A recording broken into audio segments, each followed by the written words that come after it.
ഇറാന്റെ പരമോന്നത നേതാവായിട്ടുള്ള Mojtaba Khamenei അദ്ദേഹം അത്യാസന്ന നിലയിലാണ് എന്ന് തെറ്റിദ്ധാരണ പരത്തുന്ന രീതിയിൽ അമേരിക്കയുടെ വാർത്താ മാധ്യമങ്ങൾ ആദ്യം ചില റിപ്പോർട്ടുകൾ കൊടുത്തു.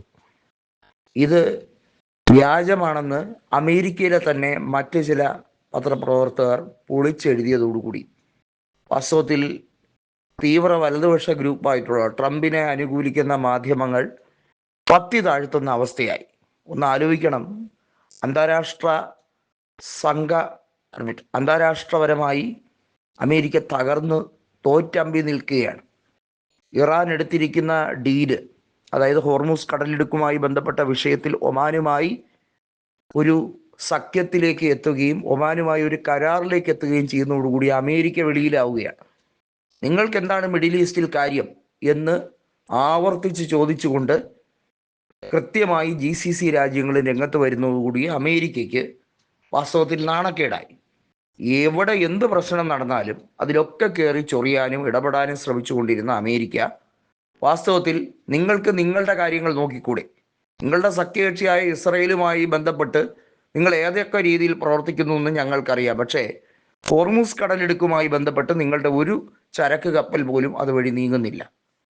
ഇവിടെയാണ് GCC രാജ്യങ്ങളുമായി ബന്ധപ്പെട്ട വിഷയത്തിൽ ഇറാൻ കുറച്ചുകൂടി അവരുമായി അടുക്കുകയും അമേരിക്ക GCC രാജ്യങ്ങൾക്ക് ഉറപ്പ് കൊടുത്ത സുരക്ഷയും പിന്തുണയും എല്ലാം GCC രാജ്യങ്ങൾ അത് വെറും പൊളിവാക്കായിരുന്നു, അതൊന്നും പ്രവൃത്തിയിലില്ല എന്ന് മനസ്സിലാക്കി അമേരിക്ക തള്ളിപ്പറയാൻ തുടങ്ങിയത്.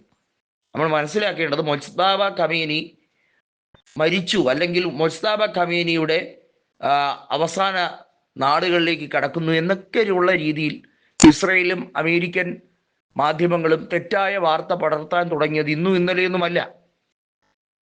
ഖമേനി, അതായത് അയത്തുള്ള അലി ഖമേനിയുടെ മരണത്തിന് ശേഷം അതിനുശേഷം മൊജ്തബ ഖമേനിയെ വിറങ്ങലിപ്പിക്കുന്ന രീതിയിലുള്ള വലിയ അറ്റാക്കുകൾ അമേരിക്കയുടെ ഭാഗത്തു നിന്നും ഉണ്ടായി. ഖമേനിയുടെ മകനും കാര്യമായിട്ടുള്ള കേടുപാടുകൾ ഉണ്ടായി. ഇങ്ങനെയൊക്കെ പറഞ്ഞ് പൊളിയായ വാക്കുകൾ തള്ളിവിടുകയാണ്. ഇത് കേട്ട് കുറേ അധികം ആളുകൾ ധൃതങ്ക പുളകിതരായി നിൽക്കുന്നു. വാസ്തവത്തിൽ എന്താണ് സംഭവിച്ചത്? ഖമേനിയുടെ മകൻ കൃത്യമായിട്ട് ഇസ്ലാമിക് റവല്യൂഷണറി ഗാർഡ് ഫോഴ്സിന് നിർദ്ദേശങ്ങൾ നൽകുന്നു, അവർ അത് പാലിക്കുന്നു. ഹോർമൂസ് കടലിടുക്കിൻ്റെ നിയന്ത്രണം പരിപൂർണമായി അവർ ഏറ്റെടുക്കുന്നു. അതുമാത്രമല്ല, കൂടുതൽ GCC രാജ്യങ്ങളുമായി ഇറാൻ ടേംസിലെത്തുന്നു.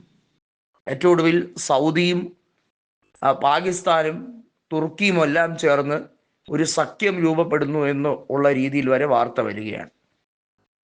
അത് ഏതൊക്കെ രീതിയിലാണ് നോക്കിക്കാണുന്നതെന്നുള്ളത് നമുക്ക് മനസ്സിലാക്കാവുന്നതേ ഉള്ളൂ.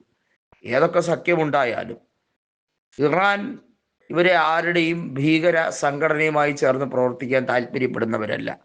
ഇറാന്റെ പ്രധാന ലക്ഷ്യമെന്ന് പറയുന്നത് ഇസ്രയേലിനെ നിർവീര്യമാക്കുക, ഇസ്രയേലിനെ തകർത്തെറിയുക എന്നുള്ളതാണ്.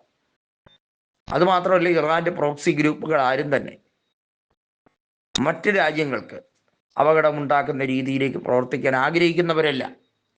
ലെബനനിൽ പ്രവർത്തിക്കുന്ന, സിറിയയിൽ പ്രവർത്തിക്കുന്ന, യമനിൽ പ്രവർത്തിക്കുന്നവർ എല്ലാം ഇറാന്റെ പ്രോക്സി ഗ്രൂപ്പുകൾ തന്നെയാണ്. പക്ഷെ അവരെല്ലാം ഉറ്റുനോക്കുന്നത് ഗാസയിലെ അധിനിവേശ പ്രവർത്തനങ്ങൾ അവസാനിപ്പിക്കാൻ ഇസ്രയേലിനെ എങ്ങനെ ഒതുക്കാം എന്നുള്ളത് മാത്രമാണ്.